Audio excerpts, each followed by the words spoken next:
My name is Julie Clark, and I have been a client with Kokua for 20 years. I have cerebral palsy. I live in my own apartment with 24-hour care.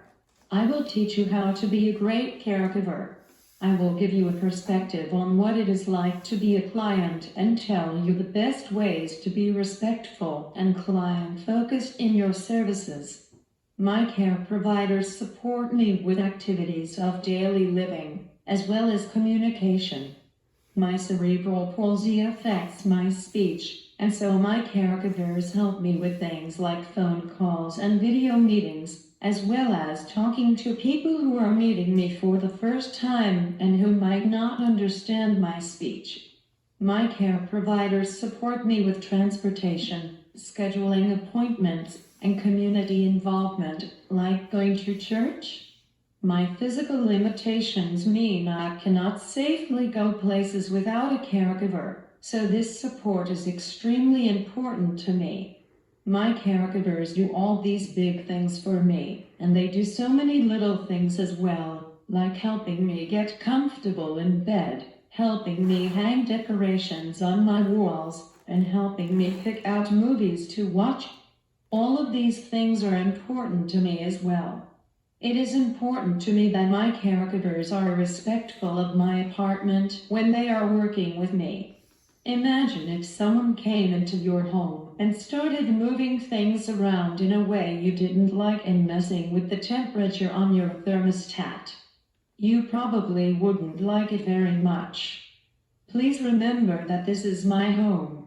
Every client is different and will have different things that are important to them. Here are some examples of how caregivers can be respectful when supporting me. Keep in mind that I can get lonely being inside by myself. It can be helpful to ask if you can watch a movie with me or start a conversation and tell me what some of your own interests are. But keep in mind that I may not want company all the time. Ask first if it's a good time for me. I need to get out of the house, go places, and be involved in my community, just like everyone else. My speech can be hard to understand sometimes, but I will repeat myself until you get it, even if I have to type it on my computer.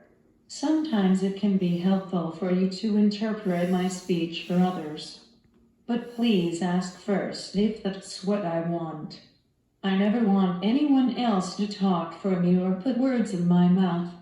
Many new caregivers wonder how to best communicate with clients who do not use words to speak. Here are some tips you may want to consider. Pay attention to how the client expresses yes or no. Some may communicate through vocalizations, gestures, or facial expressions. Give people time to process what you said and then come up with an answer. Don't rush them. Some clients have assistive tech or other aids such as boards that say yes and no. Help them access technology or aids that may help them, such as communication apps. Talk to your team lead to learn what works best for each client.